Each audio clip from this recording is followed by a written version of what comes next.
1 करोड़ कर्मचारी है पूरे भारत के अंदर। केस दिया हुआ केस में क्यों नहीं बदल सकते? अर्धसैनिक बल पुलिस वाले जो सब इनके उसमें रहते हैं, सुरक्षा में रहते हैं, यहाँ उनको पेंशन दी उन्होंने, क्योंकि पुरानी पेंशन वाली पर अपना स्टैंड रखे।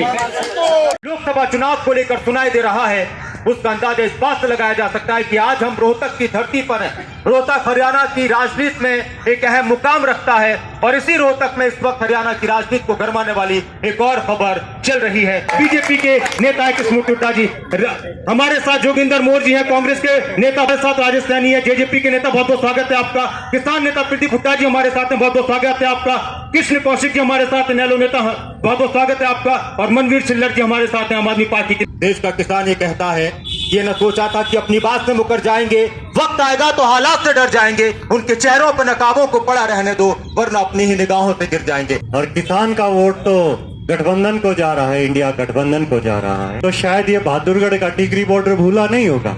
13 महीने शहादतें भूले नहीं होंगे। रोहतक की ही खरेटी की बेटी थी जिसे ट्रेन से उतारकर मार दिया गया था, क्या उसे न्याय मिल पाया है? क्या 2 साल में उसे न्याय मिला?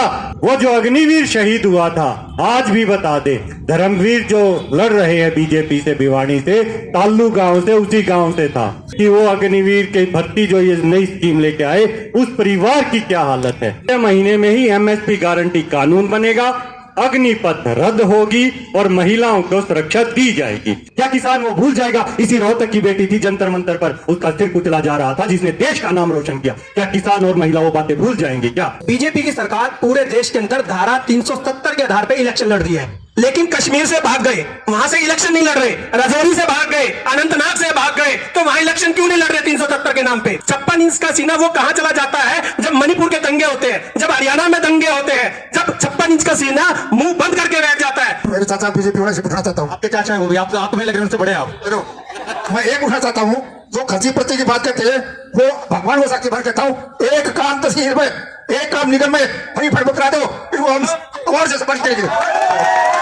1 लाख रुपए मांगी अप्रूव होती है, 1 लाख पर अप्रूव हो जाती है। बीजेपी ने चल रही है जाति पात पर और धर्म पर, विकास के मुद्दे पर देश को आगे बढ़ सकता है, विकास का नाम नहीं लेगी पार्टी। युवाओं के साथ खिलवाड़ करने का काम किया, अग्निवीर योजना को लाकर उनकी पेंशन खा गए, उनकी मेडिकल सुविधाएं खा गए। मैं पूर्व विधायक जी से सवाल करना चाहूंगा, क्या आपने अपनी पेंशन छोड़ दी?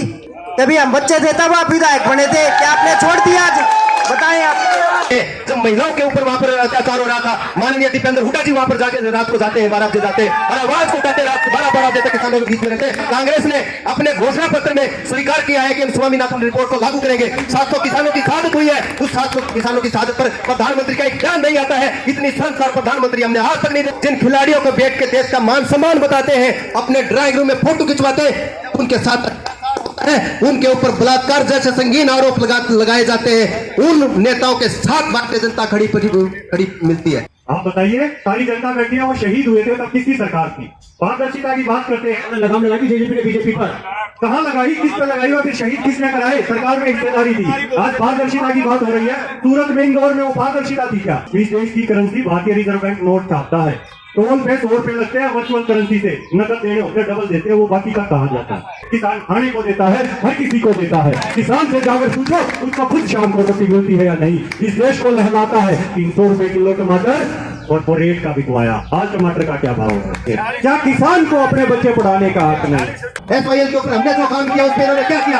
मेहनत से पानी आता है। और काम की बात करते हैं, अगर दीपेंद्र हुड्डा के काम गिराने लगे तो Indian Institute of Management Rohtak, Pandit Bhagwat Dayal Sharma विश्वविद्यालय रोहतक, तो नई रेलवे लाइन रोहतक रेवाड़ी रोहतक नेवासी, Footwear Design Development Institute Rohtak, नए खेल स्टेडियम का निर्माण, State University of Visual Art. और दीपेंद्र हुड्डा जी यहाँ पे रिकॉर्ड बनाने जा रहे हैं, वो रिकॉर्ड मतों से जीतेंगे।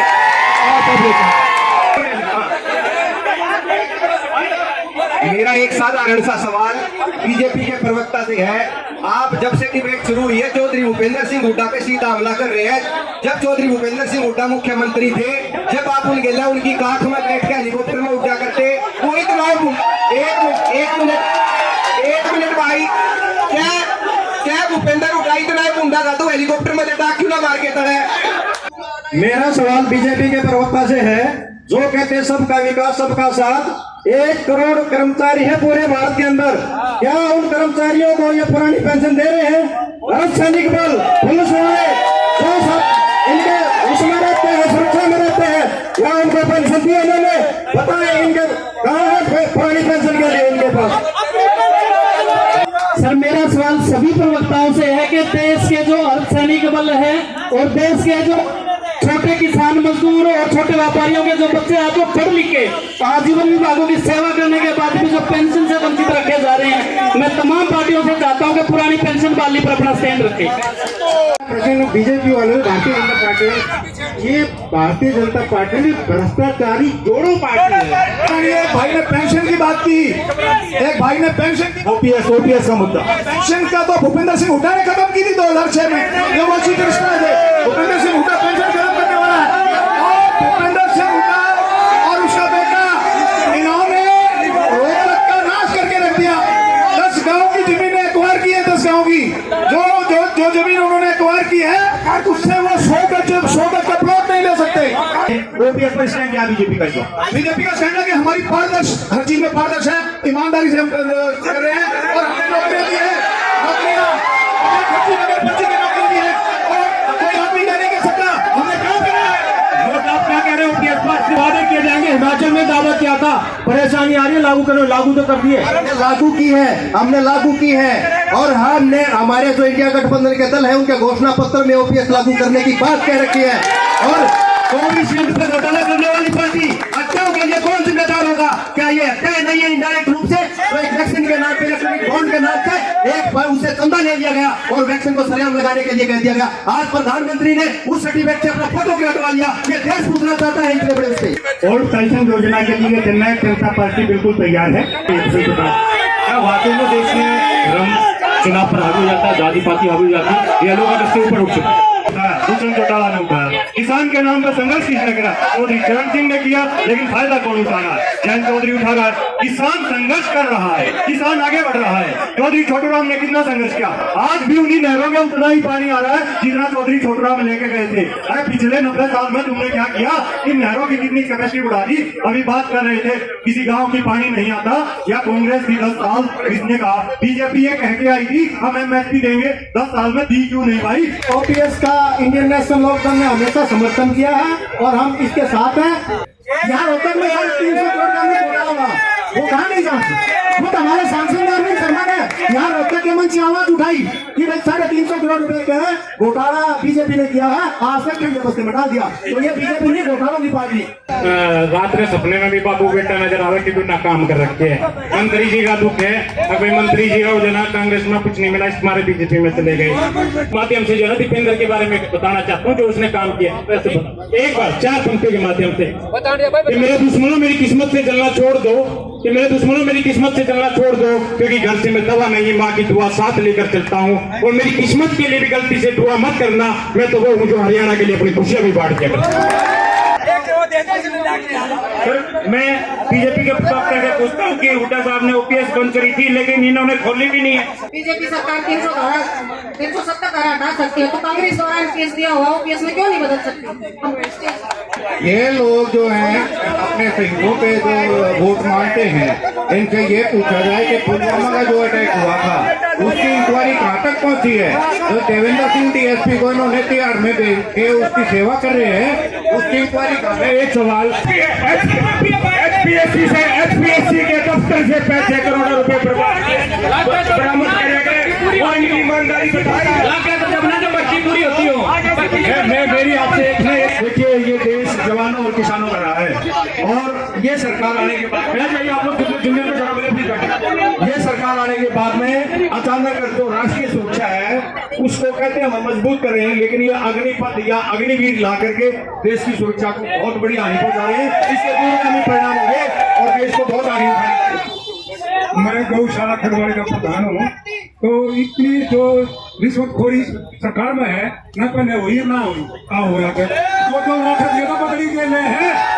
1 करोड़ रुपये जो तहसीलदार अड़ाया था बदली के 1 करोड़ रुपये तहसीलदार दुष्यंत चौटाला बेगर से भी अड़ाया था।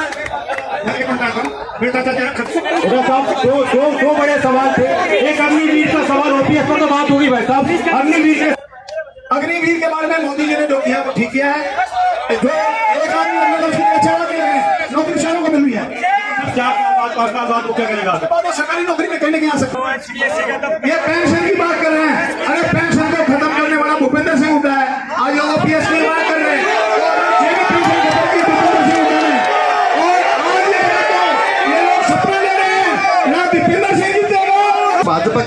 है वो व्यक्तिगत बातें करते हैं। चौधरी भूपेंद्र हुड्डा का इतना बड़ा कद है, उन्होंने विधानसभा में स्वीकार किया कि ओपीएस से हमारे से गलती हुई थी और हम इस बात को स्वीकार करते हैं। इतने बड़े कद के राजनेता, राजनीति में फैसले लिए जाते हैं, चीजें होती है और व्यक्तिगत बात करते हैं। सिक्योरिटी गार्ड तैयार करने से है, जनता से, युवाओं के साथ इनका कोई वो नहीं है भरोसा। और रही बात जेजेपी वाले जो अग्निवीर की बात कर रहे हैं, हरियाणा के पहले अग्निवीर तो यही है जो 4.5 साल में रिटायर हो गए। तो हमारे देश में कितना खर्चा था और आज बीजेपी मुझे ये बताए हमारे देश में कितना खर्चा है। और मुझे बोला नहीं गठबंधन के साथ हैं और इस बार 400 पार का नारा दे रहे हैं। ये 40 पार नहीं कर पाएंगे।